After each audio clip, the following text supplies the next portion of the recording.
gentlemen, I'm coming to your living rooms, wherever you may be, in the kitchen, or in your cars, wherever you're viewing me from, with a layman's view, with Nick and Abakora. Today, I want to engage you. I want to talk with you. I want us to take a moment to take all our biases, drop our biases, our influences, external influences. I want us to be us, be nothing but black people. I want us to be us before all the external influences. Because lately I've been doing some introspection, like I always do. I've been thinking hard. What is wrong with the black race? And I don't mean just in Africa, but everywhere you find the black race. Be it Brazil, the US, Haiti, Jamaica, all over the Caribbean, in sub-Saharan Africa, from the borders of Libya down south to the oceans, all black nations. I've been doing very deep introspection, and which is why I come to you in your living rooms today, begging you to please drop all the biases, all the influences, all the religious influences that we have had, the biases, or everything. Drop it. Let's just be black people. Because when I look at it, nothing seems to be working for us. We seem to be excel in places where there are structures, because we do not have any choice whatsoever other than to go with the rules and regulations. And so just recently there was COVID, and all we heard was that Pfizer, under the able leadership of Nigeria, have found a solution to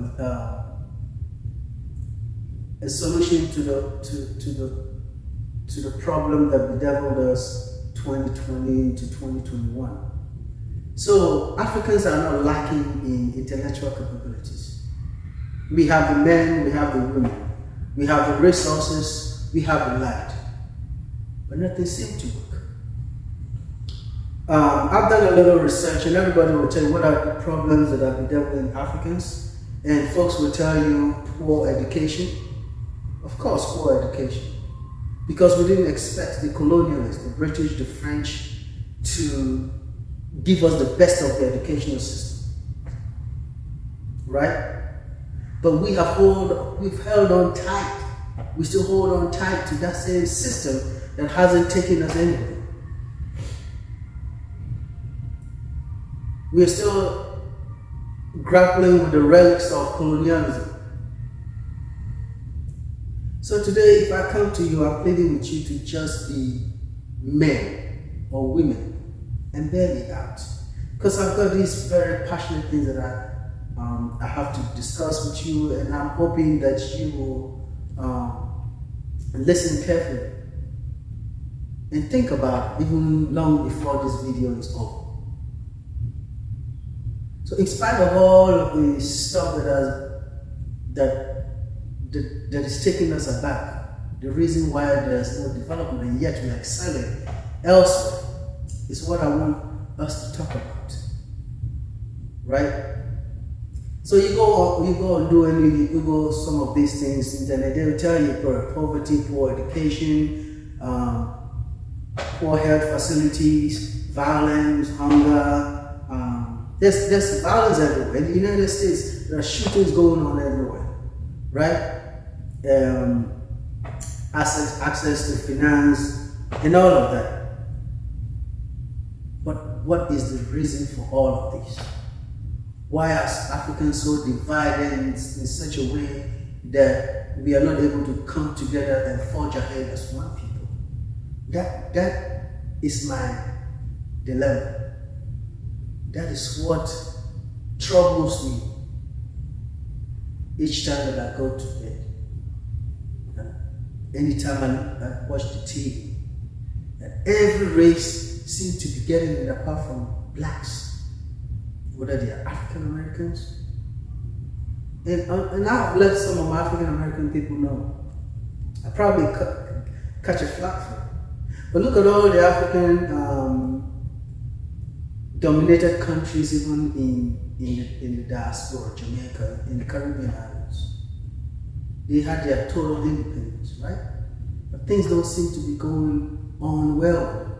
Of course, there are the external influences, like the EU and the US, who are most often than not creating a monopoly, creating a block who trade among themselves and make sure that they strangulate the African or the black person.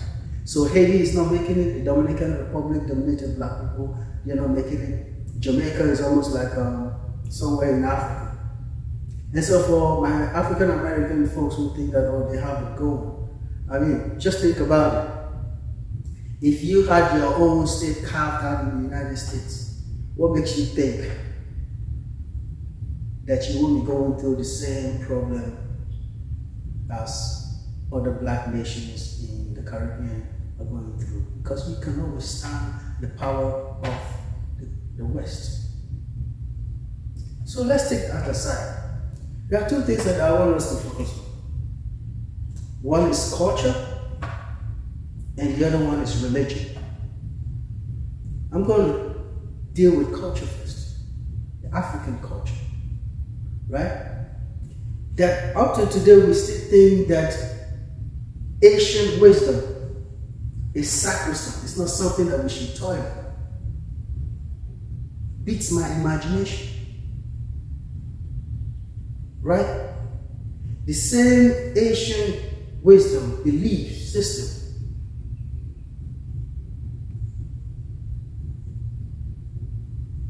that says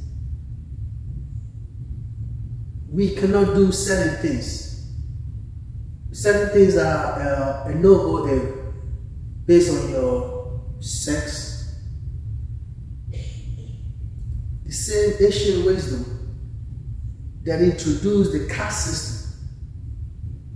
The same ancient wisdom that tells us that a son or a child cannot directly inherit the father, because at some point in that traditional practice, a king's son fell sick and they were looking for a human sacrifice, or a king fell sick and they were looking for a human sacrifice to save the king. And nobody gave up their child but for the sister of the king, who gave up his son to be sacrificed and killed the king. And so for generations upon generations, if my father wasn't educated, for instance, if his children will not benefit from his inheritance, right? And so the nephews will then be his responsibility. These nephews have fathers, right? These are the same ancient belief system that they pick one historical occurrence and generalize it and make it a tradition and custom. So you have where children die by accident, but their parents cannot put them to rest or cannot be present at their burial site because for some reason a child is supposed to grow up and bury the parents and not the other way around. The same ancient tradition that says that your forebears served us and therefore you are second-class citizens. These are the norms, these are the traditional customs and norms that we still adhere to. Right? Does it make sense? No, really, does it really make sense? So here we are thinking that these ancient people, they might have been made, they were closer to God for some reason. They had certain insights that for some reason we do not have. And so we fail to question. And today, all over Africa, you have chiefs and kings who do not struggle. They don't go through the same life education. Their life is cut out for them, so to speak, because they fall under the bloodline that rules the people. It beats my imagination. Like, don't we have our thinking caps on? Why do we subject ourselves to this kind of stupidity?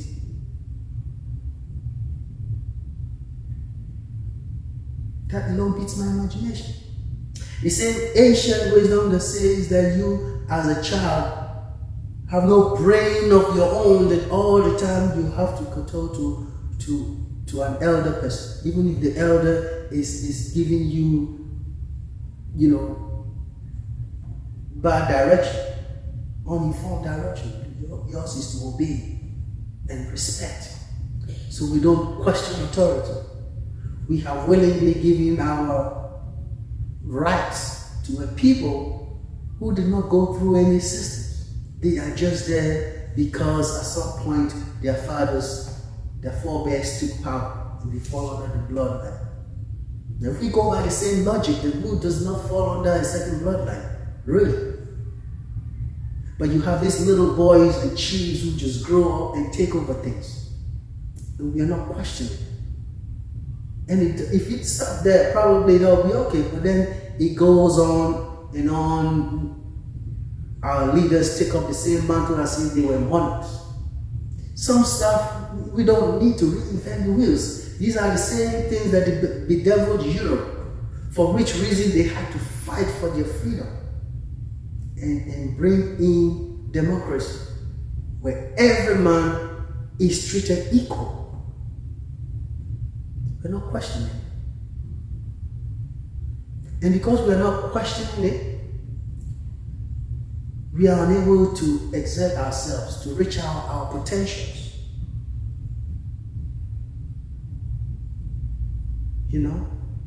You have to wait in line. So if you have ideas, you have to wait in line. You cannot usurp the authority of another person. Everything, power is absolute. I sit down here and I hear stuff like Asante Manura, the owner of Asante Manura. What does that make me?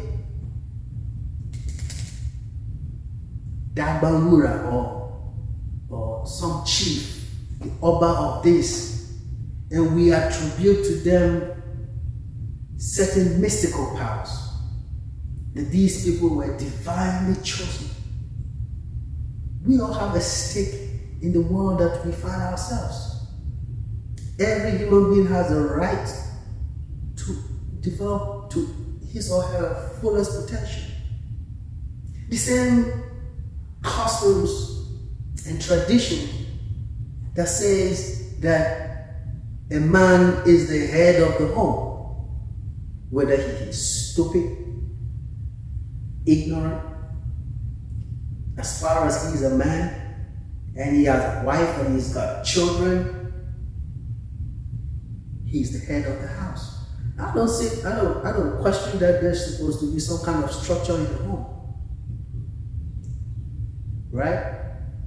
But power is not absolute.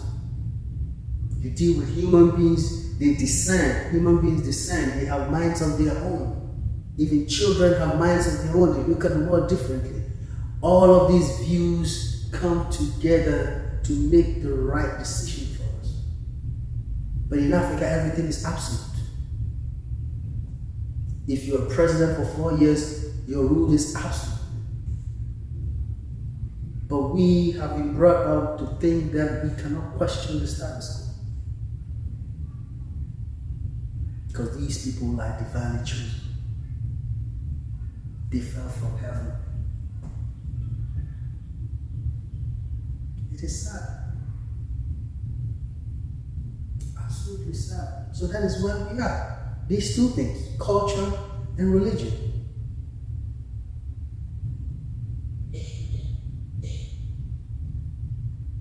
So my message to you today is sit down tight. Because I know very well, just as migration started back in the years and you saw people moving, some of them were moving from tyrant leaders. They didn't like it, so they moved away or they fought and liberated themselves. That was the mindset of our forebears.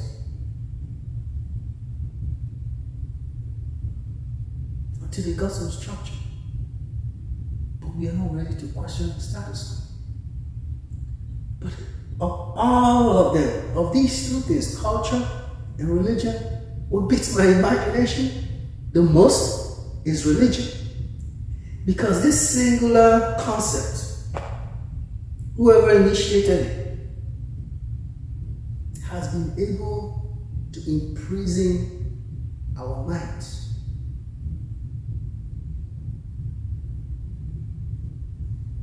In a way that we leave everything to divine intervention. We do not question anything. Any thinking, any rational human being will sit down tight and question. Our forebears were just living in their villages.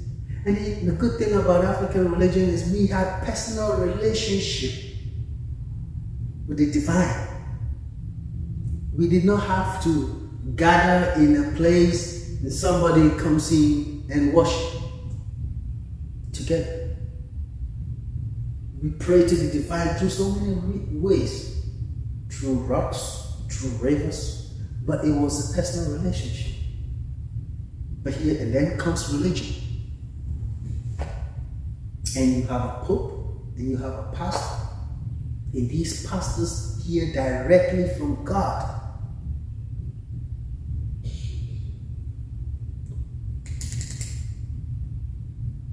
And they are not judged by anybody. God be their judge. And so they mess up, they mess with our minds. They are larger than life. They are the most corrupt set of group that I have ever come across.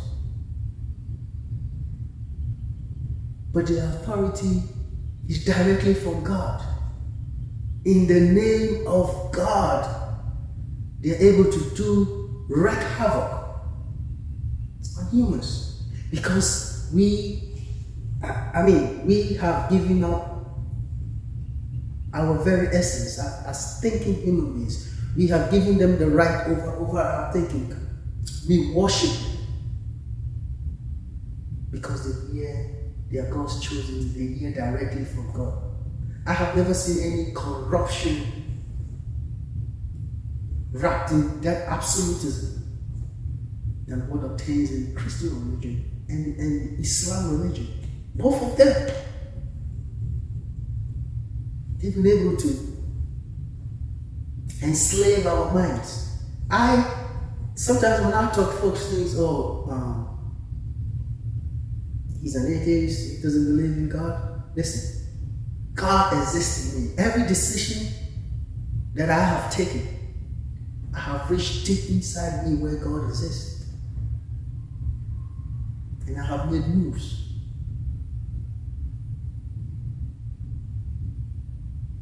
The only true religion that Africans are supposed to embrace is the religion of humanity.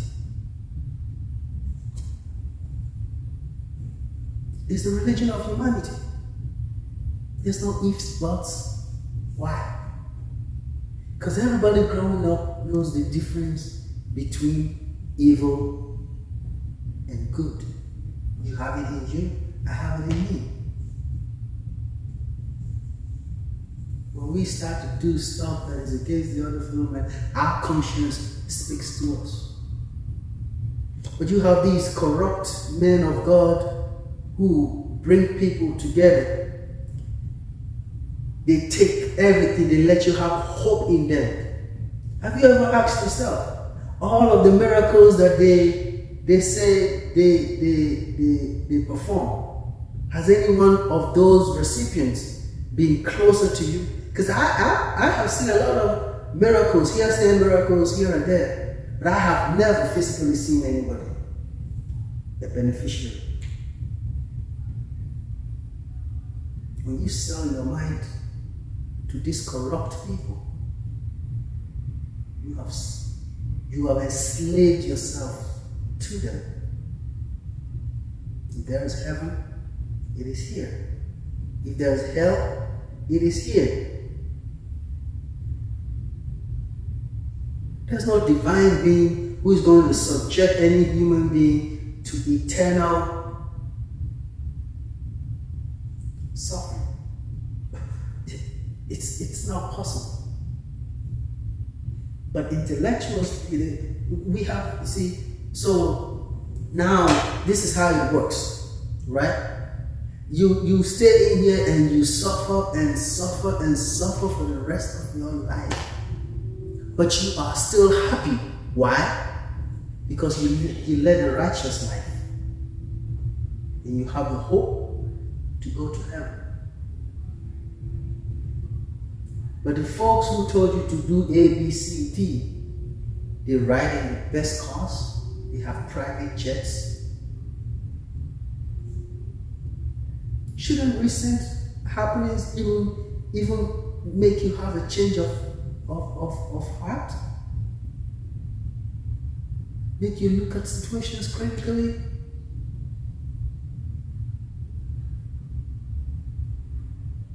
You have a Kenyan pastor who advises his members to fast to the point of death so that they can access heaven.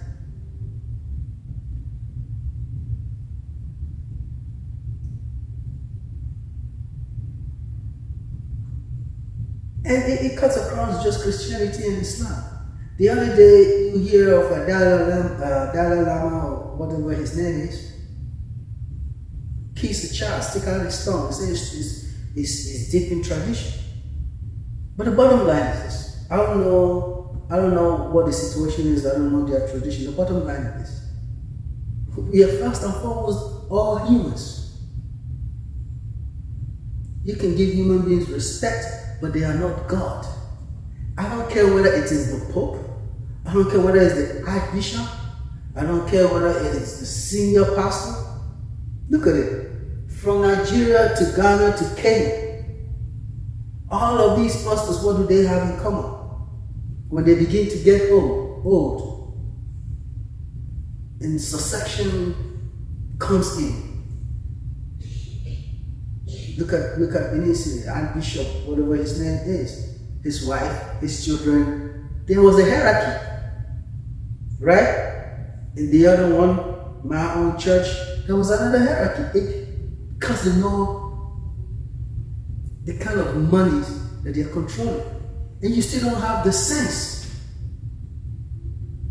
If you are a sane human being, righteous in your dealings with other human beings, that is the best heaven that you can think of. Because you don't have any care in the world. You're not here to please anybody. You're not picking up your money to give to a pastor to do what?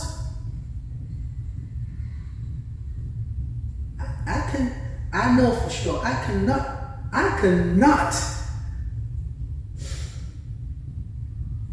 subject myself to that kind of humiliation.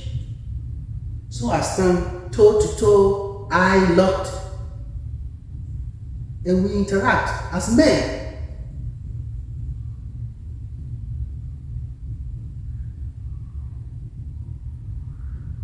It's not disrespect, it's called confidence.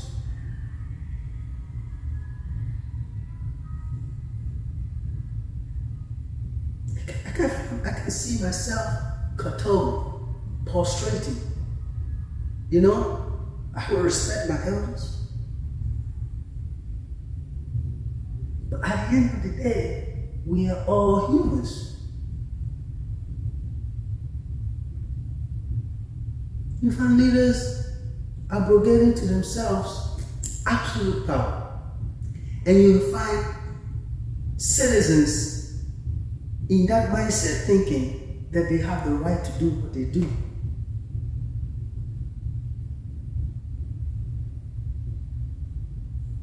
Citizens make leaders. Without citizens, there's nobody to lead.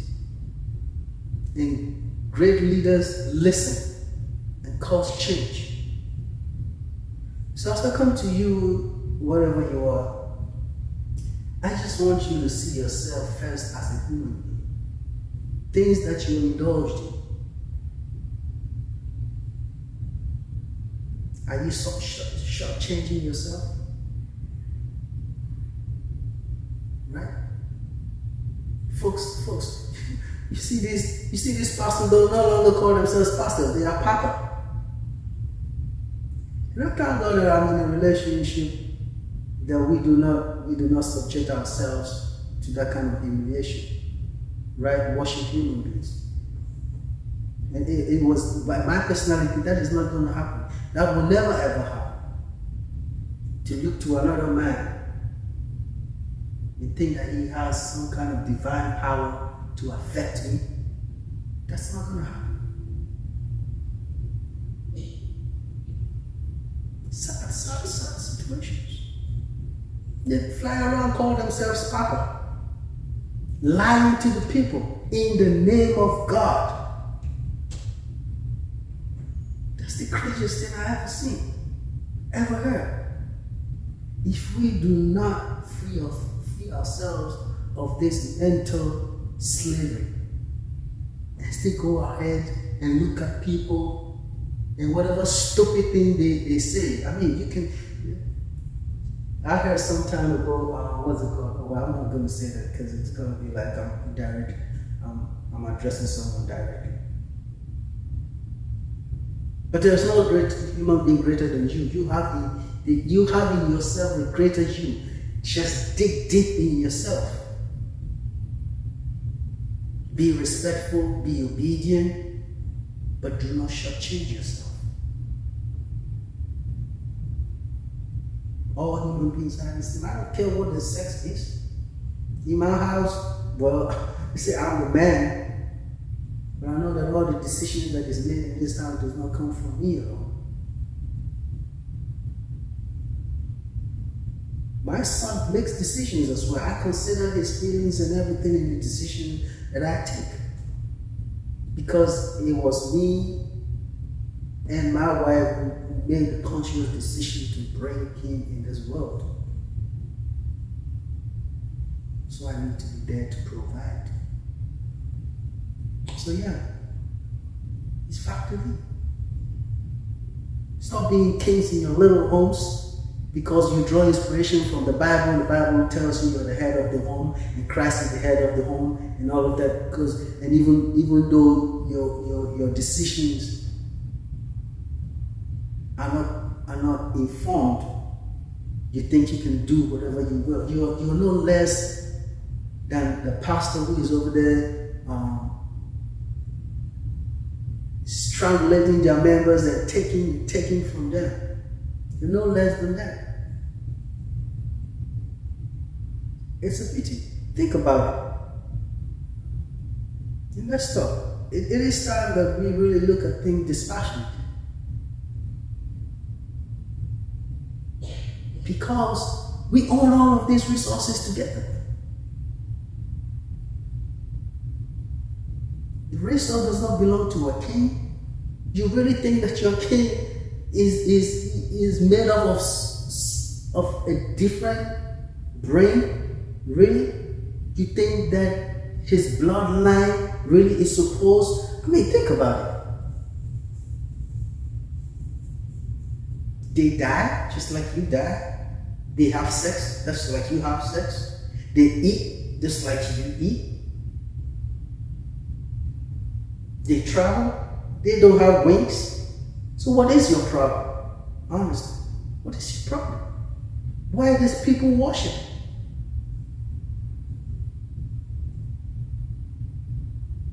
Alright guys, so I'll leave you to just think about these things.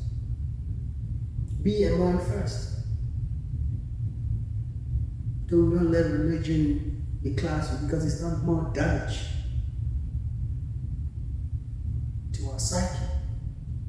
You leave everything to God through the human being who comes to you and says, God says this and God said that. Because you have made him what he thinks he is. Without you, he knows he is empty. When you continue to feed into his ego, he begins to make certain pronouncements. Some stupid pronouncement that if you were in your right thinking mind, you absolutely know that this is God. But there's God in the mix. Think about it. I'll see you some other time. Please, let's talk about these things. Alright? Have a blessed night.